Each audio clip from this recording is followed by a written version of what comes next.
অত্যন্ত গুরুত্বপূর্ণ প্রশ্ন। আজকাল সোশ্যাল মিডিয়াতেও এটির ব্যবহার অনেক বেশি দেখা যায়। ধরুন কেউ একটি কমেন্ট করেছেন, কেউ একটি পোস্ট করেছেন, তাকে তাচ্ছিল্য করবার জন্য আমরা হা হা রিয়েক্ট দিয়ে থাকি, তার মানে বিদ্রূপ করে থাকি। যদি রসিকতা করে মজা করে আমরা এরকম কোনো রিয়েক্ট করে থাকি, যার সঙ্গে করছি, যার পোস্টে মন্তব্যে হা হা রিয়েক্ট দিয়েছি জাস্ট আনন্দের জন্য, মজা করবার জন্য, তিনি নিজেও এটা নিয়ে মজা করেছেন, এটাকে মজার ছলে নিয়েছেন, তাহলে সেটি তো ভিন্ন বিষয়। কিন্তু যদি তাকে তাচ্ছিল্য করবার জন্য বিদ্রুপাত্মকভাবে এটি করি, তাহলে এটি হারাম, সম্পূর্ণ নাজায়েজ একটি কাজ। আল্লাহ রাব্বুল আলামিন কোরআনে কারিমে সূরা হুজরাতে অত্যন্ত স্পষ্ট ভাষায় বলেছেন যে লা ইয়াসখার কওমুম মিন কওমিন, তোমাদের কেউ যেন অন্য কাউকে নিয়ে বিদ্রূপ না করে, ঠাট্টা না করে। মুসলমানদের ইজ্জত এবং সম্মান এটাকে আল্লাহ রাব্বুল আলামিন আমাদের জন্য হারাম করে দিয়েছেন, লুণ্ঠন করা, নষ্ট করাকে।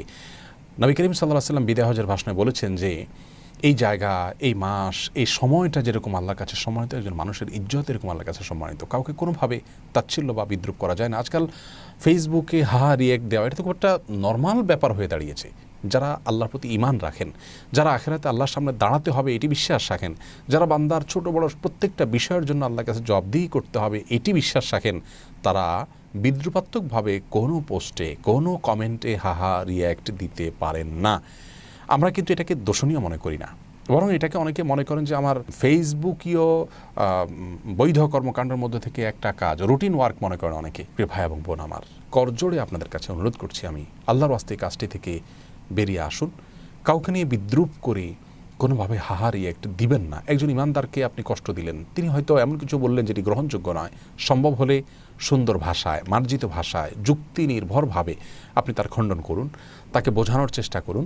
সেটা যদি সম্ভব না হয় আপনি এড়িয়ে যান, কিন্তু তাকে নিয়ে বিদ্রূপ করে, তাকে হাসির পাত্র বানিয়ে আপনি নিজে গুনাহগার হচ্ছেন।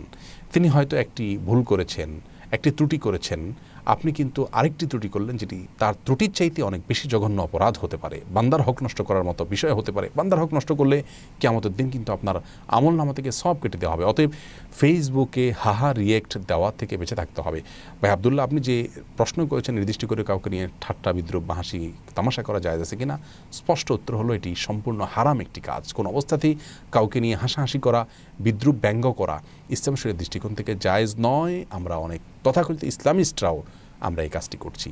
আল্লাহ তাআলা আমাদেরকে সব ধরনের হারাম কাজ থেকে বেঁচে থাকার, বিশেষ করে বান্দার হক যেটা অত্যন্ত স্পর্শকাতর, আল্লাহ নিজেও মাফ করবেন না, এরকম একটা অপরাধ থেকে আল্লাহ আমাদের বেঁচে থাকার তৌফিক দান করুন। অপরাধ থেকে বাঁচার জন্য আগে অপরাধ বোধ থাকতে হয়। অপরাধ যে আমরা করছি সেই ধারণা যদি হয়, তাহলে তো আমরা অপরাধ থেকে বাঁচতে পারবো। অতএব হা রিয়েক্ট যারা দিয়ে থাকেন, আমি আবারও বলছি, আল্লাহর ওয়াস্তে এই অভ্যাসটি পরিহার করুন। আল্লাহ তাআলা আমাদের সবাইকে বেঁচে থাকার তৌফিক।